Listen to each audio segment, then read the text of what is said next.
예수님께서 그 마지막 주간에 성전에서, 예루살렘 성전에서 사람들에게 하나님의 나라를 가르치고 있을 때, 물론 도전적인 질문을 받을 때 대답하시면서 하나님의 나라를 가르치고 있었을 때, 그 질문이 끝나갈 무렵에 제자들이 그 예루살렘 성전을 보면서 감탄하죠. 사실 예루살렘 성전을 보면서도 거의 감동하지 않은 예수님을 보고 놀랬던 것 같아요.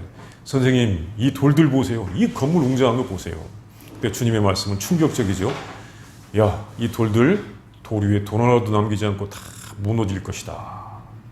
사실 그 대답은 제자들에게 엄청 충격적이었습니다. 왜냐하면 예수님과 함께 그 성전을 중심으로 세상을 영원히 통치할 것을 기대하던 제자들이었는데, 주님께서 그 성전이 완전히 다 무너질 것이다 라고 이야기하니까 제자들은 충격을 받아가지고 나중에 그 반대쪽 감람산에 갔었을 때, 선생님, 도대체 그때가 언제예요? 이렇게 묻는 것입니다.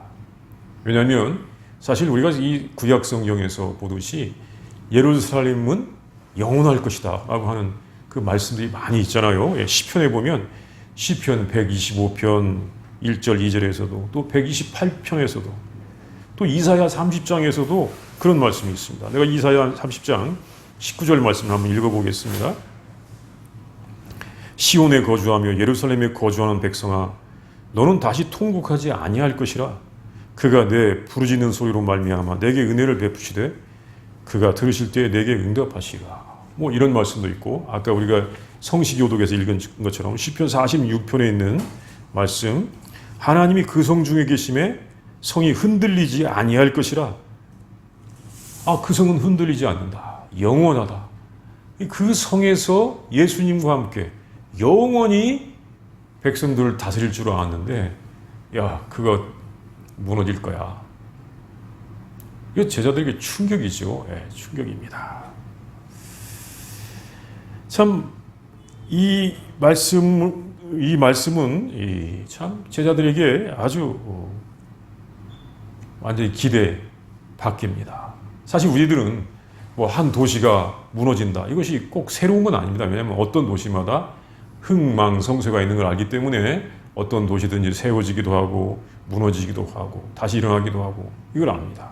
또 예루살렘이 BC 586년에 바벨론에서 완전히 망했던 적도 있었습니다. 그런데 예수님께서 계시는데 그 성전이 무너질 것이라고 하는 것은, 야, 그때는 분명히 세상의 끝날일 거야, 이렇게 제자들이 생각을 하는 것입니다. 왜 그러냐면 그 성전이 얼마나 화려하게 지어졌는지, 그 돌 하나의 크기도 뭐 무지하게 컸잖아요. 또 성전도 굉장히 컸고, 지난주에 봤듯이 그게 무너진다, 보통 사람이 상상하기 어려웠던 일입니다. 그래서 제자들은 그 때가 언제입니까 물었고, 또 도대체 무슨 일이 있기 때문에 그렇게 성전이 무너집니까 라고 그 징조를 물었던 것입니다. 근데 예수님께서 때에 대해서는 아직 대답을 안 하셨어요. 이제 여기 13장 마지막에 가면 때에 대해서 나오죠. 이제 때에 대해서 그 대답은 모른답니다. 모른다. 그런데 징조를 먼저 말씀하셨죠. 그 징조는 지난주에 본 것처럼 세 가지입니다. 첫 번째는 뭐냐면 그 성전이 무너질 때 징조는 거짓 그리스도들이 일어난다는 것이죠. 거짓 그리스도들이, 거짓 선지자들이 내가 그리스도다, 내가 예수의 종이다 라고 하면서 나와가지고 사람들을 미혹한다는 것입니다. 이게 굉장히 참 중요한 징조입니다. 사실 성경 말씀을 가만히 보고 또 살펴보고 기도하다 보면 종말의 때에 거짓 그리스도가 일어난다라기보다는 거짓 그리스도들이 일어나서 사람들을 미혹시키기 때문에 사람들의 정신이 혼미해지면서 이제 갈등이 생기고 분쟁이 생기면서 전쟁, 이 종말이 오는 거다라고 생각해 볼 수도 분명히 있습니다. 그러니까 이게 종말의 때가 되었기 때문에 거짓 그리스도들이 일어난 것이 아니고, 이 미혹된 사람들, 탐욕의 무리들이 일어나서 자기들이 그리스도인 것처럼, 그리스도의 제자인 것처럼 말하면서 사람들을 혼란시키기 때문에 종말의 때가 온다고 우리는 볼 수도 있습니다. 자, 그러면 두 번째 징조는 뭐냐면, 이제는 난리, 전쟁의 소문이 들린다는 것입니다. 그리고 또 처처에 기근과 지진이 있을 것이다. 이렇게 주님이 말씀하셨습니다. 이것이 두 번째 종말의 징조입니다. 그러나 아직 끝은 아니다. 이제 산고, 아이를 낳기 위한 그 산모들의 진통의 시작이다. 이렇게 주님이 말씀하셨던 것입니다.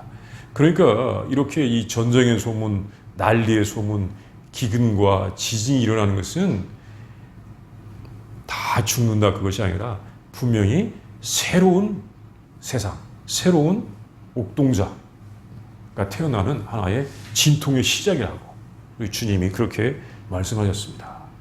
이제 세 번째는 뭐냐면 더 중요한 그 종말의 징조인데 복음이 온 민족에게 다 전파된다는 것입니다. 온 민족에게 전파되니 그제야 끝이 오리라 이 말씀이에요. 그러니까 이 말씀을 보면 복음이 전파되는데 끝이 와? 이것은 분명히 주님이 말씀하신 것은 이 재난으로서의 종말만은 아닐 수 있다. 복음이 전파되면 어떻게 됩니까? 사람들이 회개하고 하나님 말씀을 받아들이고 산상수훈의 삶을 다 살기로 다짐하고 이제부터는 형제를 사랑하고 원수를 사랑하고 용서하고 자기 가진 것을 나누고 이런 복음이 온 땅에 다 전파되어 가지고 그게 좋은 줄 알고 모든 사람이 다 회개하고 하나님께 돌아옵니다. 그러면 그때가 세상의 끝이라면 어떤 끝이에요? 그 끝은 심판, 재난, 멸망의 끝이 아니라 그 끝은 모든 사람들이 정말 다 기뻐하면서 생명을 누리며 살아갈 수 있는 그런 끝이 되는 것입니다. 보통 사람들은 끝, 죽음, 멸망, 파멸, 대파국 이걸 생각하고 이제 우리는 이 대파국에서 피해서 얼른 하늘로 휴거돼야 된다 이렇게 생각하는 사람이 많이 있고 오래전부터 저도 그런 이야기들을 많이 들어왔어요.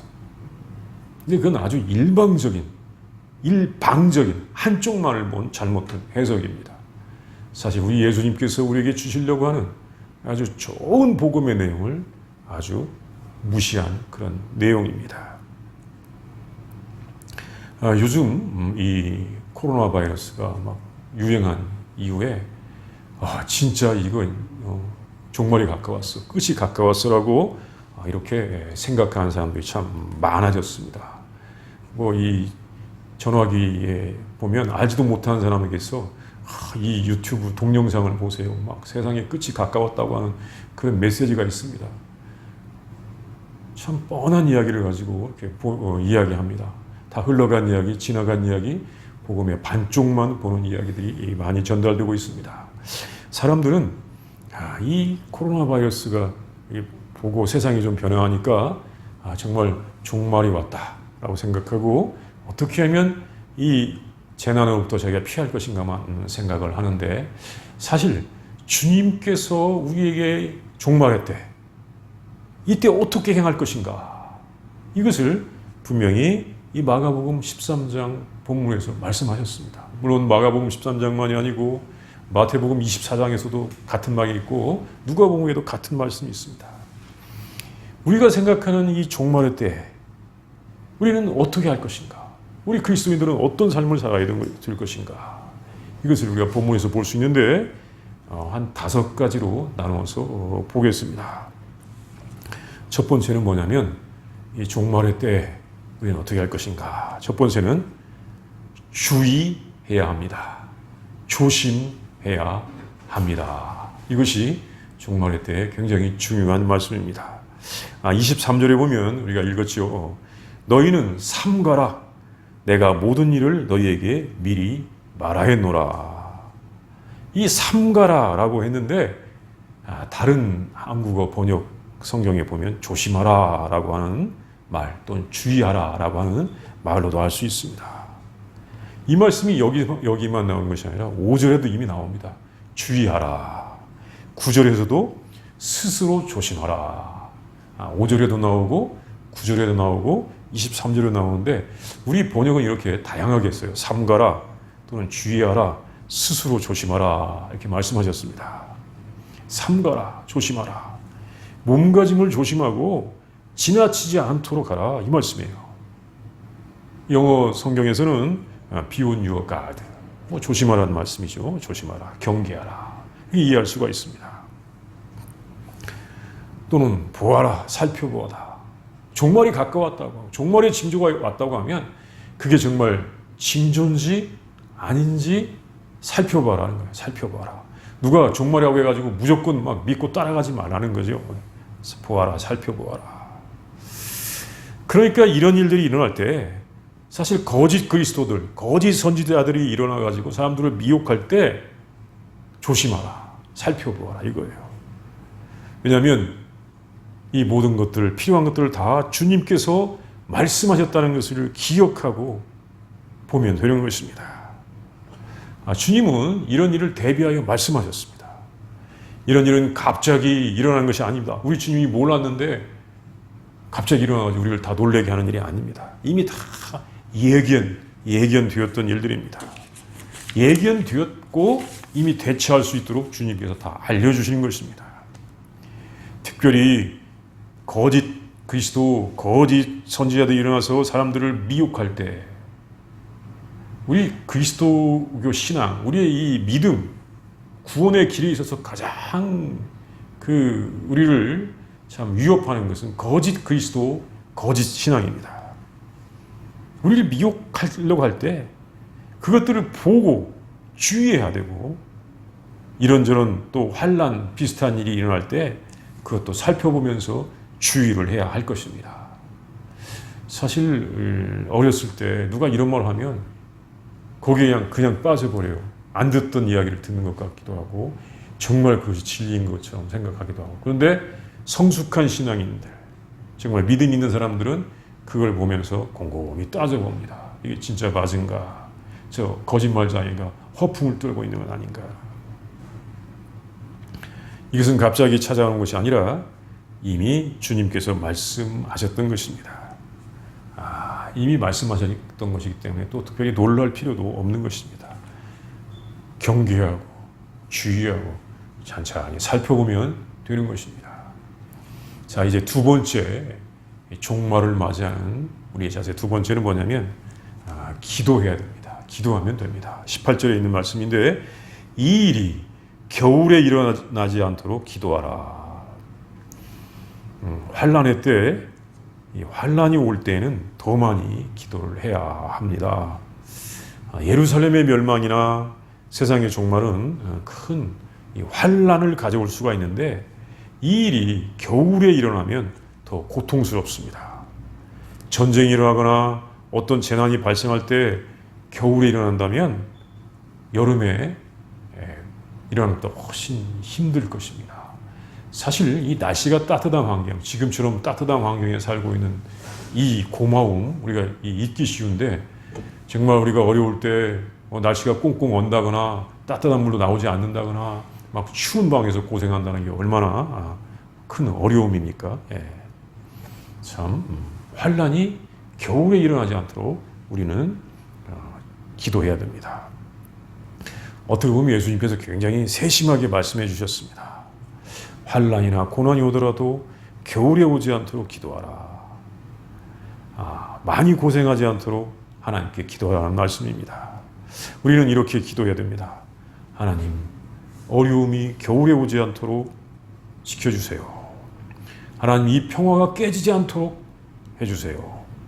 하나님, 겨울에 여러 가지 재난을 당한 사람들을 도와주세요. 또 많은 사람들이, 우리 인류 공동체가 재난 없이 이 겨울을 넘길 수 있도록 해주세요. 이런 기도를 우리는 드려야 하는 것입니다. 그리고 이 세대가 종말이라고 생각하는 성도들 상당히 많이 계신 것 같아요. 그분들은 우리 교회는 없지만 많이 계신 것 같아요. 우리도 종말이라고 알아야 됩니다. 항상 종말이기 때문에. 그런 성도들은 더 많이 기도를 해야 됩니다. 주님, 우리를 구원해 주십시오. 우리의 삶이 구원받은 성도의 삶이 되도록 해 주십시오. 아버지의 나라, 하나님 나라를 주세요. 우리는 이런 기도를 항상 드려야 하는 것입니다.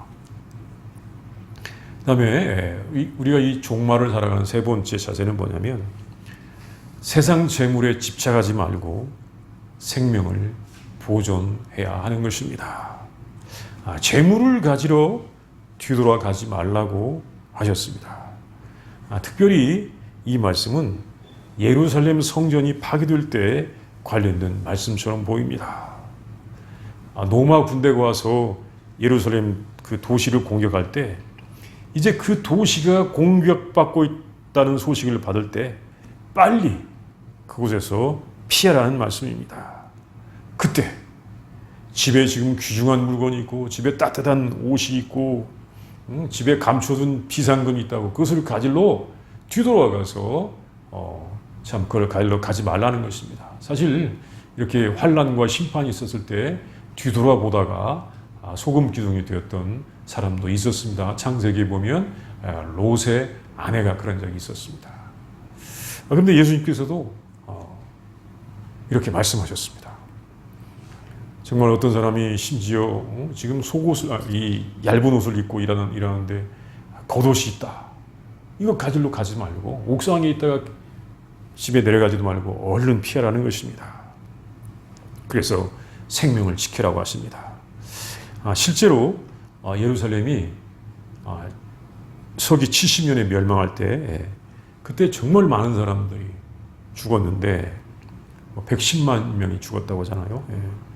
그 전에 66년에 세스티우스 갤러스가 예루살렘 성을 공격할 때 주님의 이 말씀을 기억한 사람들이 신속하게 이 베스안 남동쪽 요단 계곡의 펠라 지역으로 피신했다고 합니다. 공격한다고 하는 소식이 들으면 얼른 도망가라고 했고 이 사람들이 이 펠라 지역으로 피신했대요.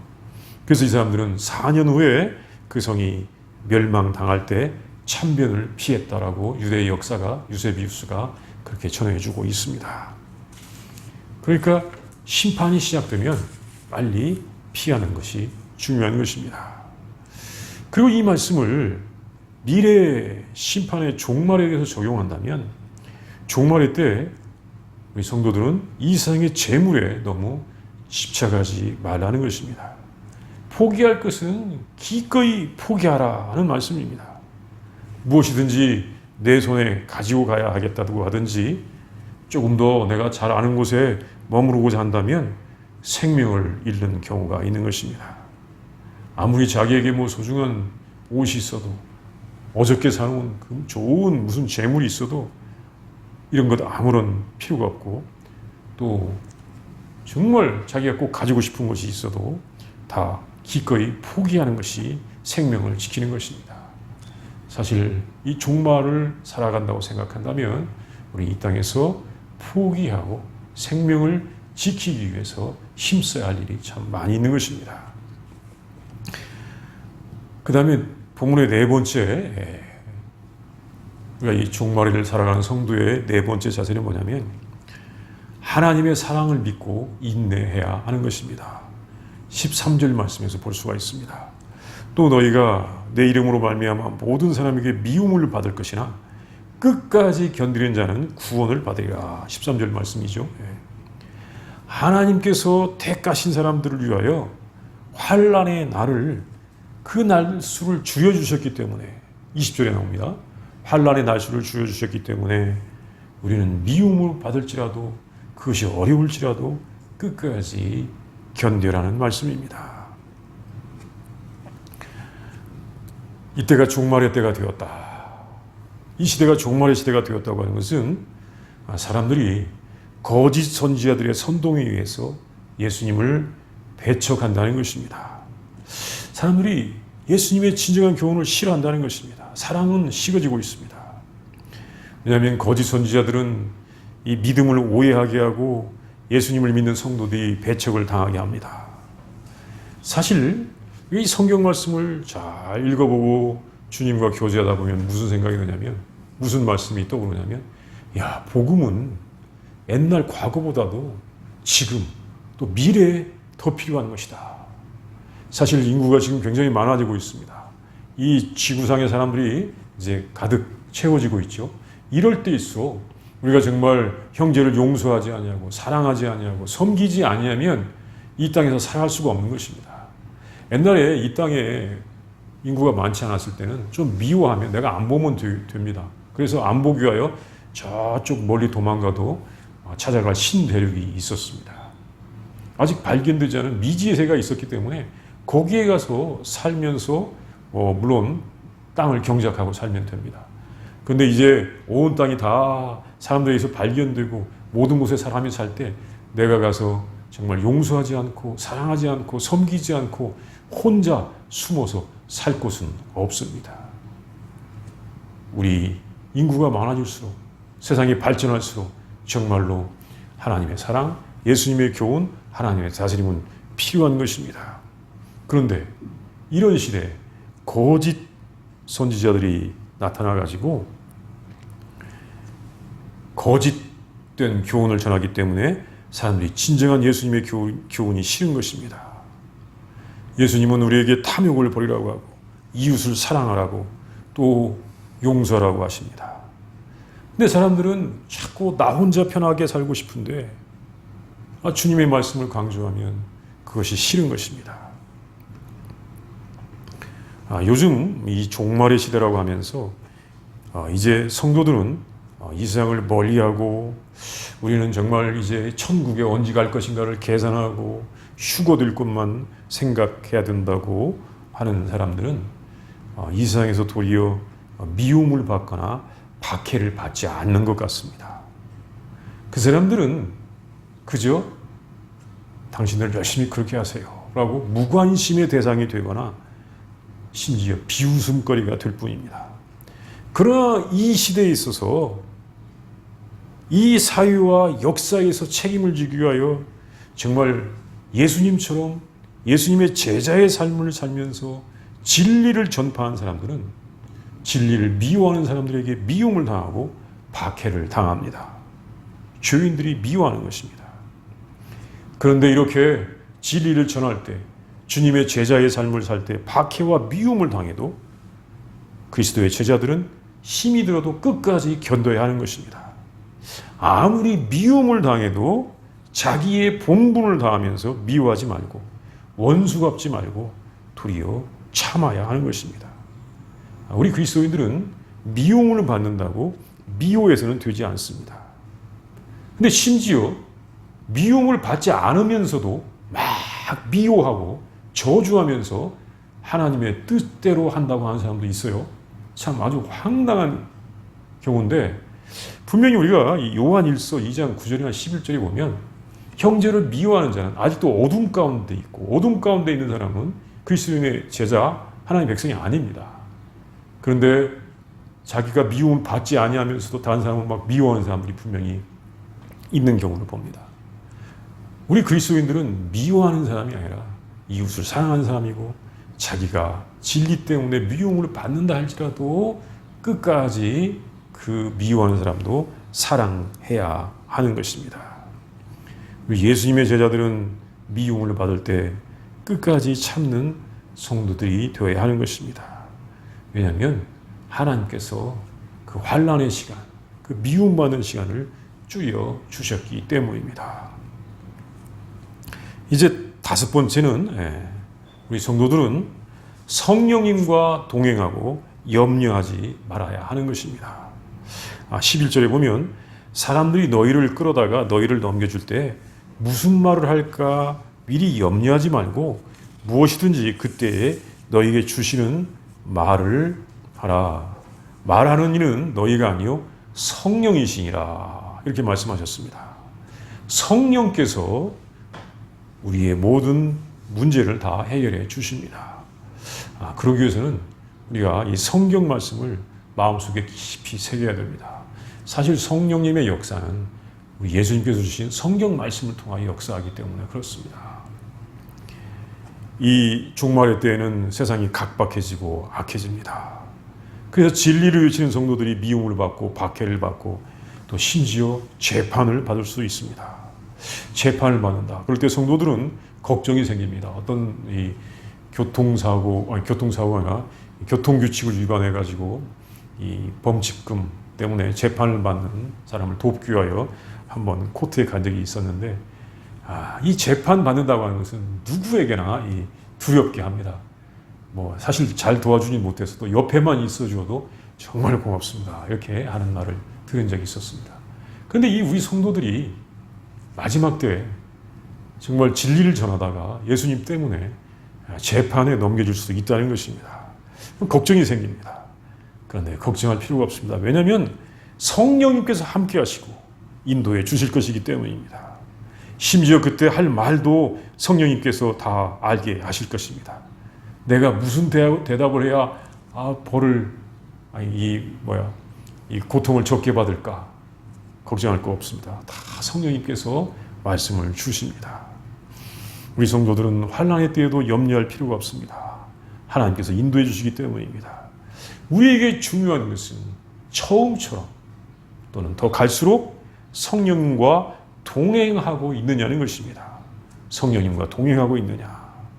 진정으로 성령님과 동행하면서 예수님의 말씀을 따라 살고 있느냐 이것입니다. 요즘 많은 사람들이 정말 종말의 때다라고 하면서 언제 어디로 피해야 되는지, 언제 하늘로 올라갈 것인지 계산합니다. 전에 미국 라디오 방송을 들어봐도 엔타임스 참 많이 강조했습니다. 그러면서 정말 이 시대를 피하려고만 합니다. 이 시대를 두렵게 생각하기도 합니다. 그런데 그렇지 않습니다. 주님은 두려워하지 말라고 말씀하셨습니다. 그냥 제자의 사명을 감당하면 되는 것입니다. 제자의 사명을 감당하면 어느 무엇도 어느 누구도 우리를 그리스도의 사랑에서 끊을 것이 없는 것입니다. 사실 종말의 시대는 오래전에 시작되었습니다.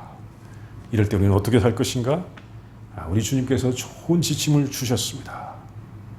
잘 살펴보면 됩니다. 두려워할 것이 없습니다. 성령님과 동행하면 됩니다. 기도하면 됩니다. 염려할 필요가 없습니다. 우리는 길이요 진리요 생명이신 주님을 따라가는 우리들이 되어야 할 것입니다. 성령님과 함께 끝까지 우리의 본분을 다한다면 종말은 두려움이 아니라 정말 우리가 알지 못하던 그런 하나님의 다스림이 우리의 눈앞에 오는 좋은 복된 기회가 될 것입니다. 우리 다 함께 기도하겠습니다. 먼저 묵상합니다. 이 세상이 멸망할 거라고 생각하는 자들에게 주님께서 말씀을 주십니다. 잘 살펴보아라. 세상 재물에 집착하지 말라. 염려하지 말아라. 두려워하지 말아라. 또 성령님과 동행하라. 기도하라. 이런 말씀을 우리 주님이 주셨습니다. 한번 주님의 말씀을 묵상하겠습니다.